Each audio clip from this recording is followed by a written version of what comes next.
A portrait is a painting, photograph, sculpture, or other artistic representation of a person, in which the face and its expression is predominant. The intent is to display the likeness, personality, and even the mood of the person. For this reason, in photography a portrait is generally not a snapshot but a composed image of a person in a still position. A portrait often shows a person looking directly at the painter or photographer, in order to most successfully engage the subject with the viewer. History. Most early representations that are clearly intended to show an individual are of rulers, and tend to follow idealizing artistic conventions, rather than the individual features of the subject's body. Though when there is no other evidence as to the ruler's appearance, the degree of idealization can be hard to assess. Nonetheless, many subjects, such as Akhenaten and some other Egyptian pharaohs, can be recognized by the distinctive features. The 28 surviving rather small statues of Gurdia, ruler of Lagash in some area between c.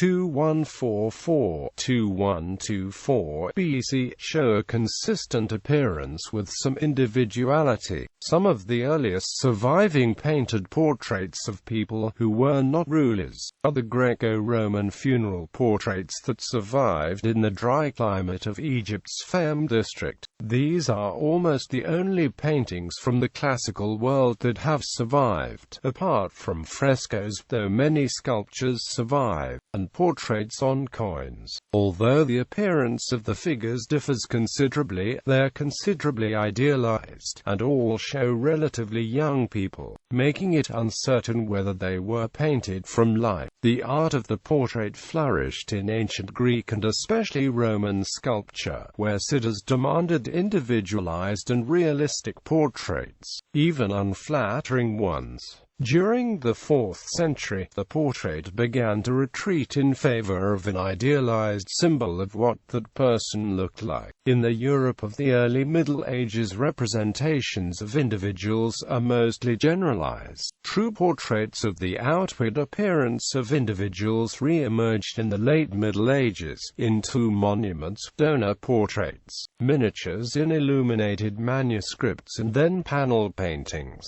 Moche culture of Peru was one of the few ancient civilizations which produced portraits. These works accurately represent anatomical features in great detail. The individuals portrayed would have been recognizable without the need for other symbols or a written reference to the names. The individuals portrayed were members of the ruling elite, priests, warriors, and even distinguished artisans. They were represented during several stages of their lives.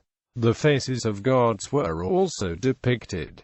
To date, no portraits of women have been found. There is particular emphasis on the representation of the details of headdresses, hairstyles, body adornment, and face painting. One of the best-known portraits in the Western world is Leonardo da Vinci's painting titled Mona Lisa, which is a painting of Lisa del Giocondo. What has been claimed as the world's oldest known portrait was found in 2006 in the Villona grotto near Angoulême and is thought to be 27,000 years old. Orientation of head in two-dimensional artwork. Profile view, full-face view, and three-quarter view are three common designations for portraits, each referring to a particular orientation of the head of the individual depicted. Such terms would tend to have greater applicability to two-dimensional artwork such as photography and painting than to three-dimensional artwork, such as sculpture. In the case of three-dimensional artwork, the viewer can usually alter their orientation to the artwork by moving around it. Self-portraiture. When the artist creates a portrait of him or herself, it is called a self-portrait. Identifiable examples become numerous in the late Middle Ages, but if the definition is extended, the first was by the Egyptian pharaoh Akhenaten's sculptor Bak, who carved a representation of himself and his wife Tahiri c.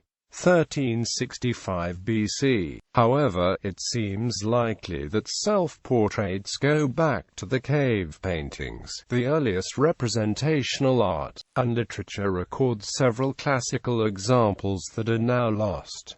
Portrait photography. Portrait photography is a popular commercial industry all over the world. Many people enjoy having professionally made family portraits to hang in their homes, or special portraits to commemorate certain events, such as graduations or weddings.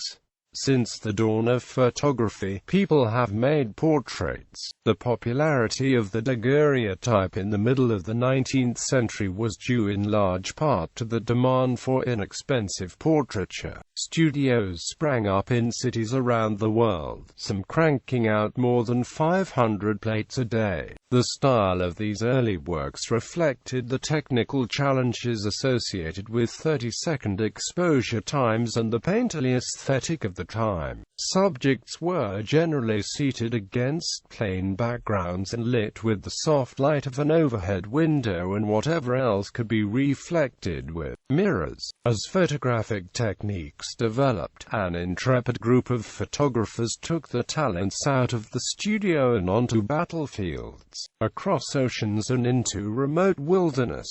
William Shue's daguerreotype saloon, Roger Fenton's photographic van and Matthew Brady's What Is It? Wagon set the standards for making portraits and other photographs in the field. Politics.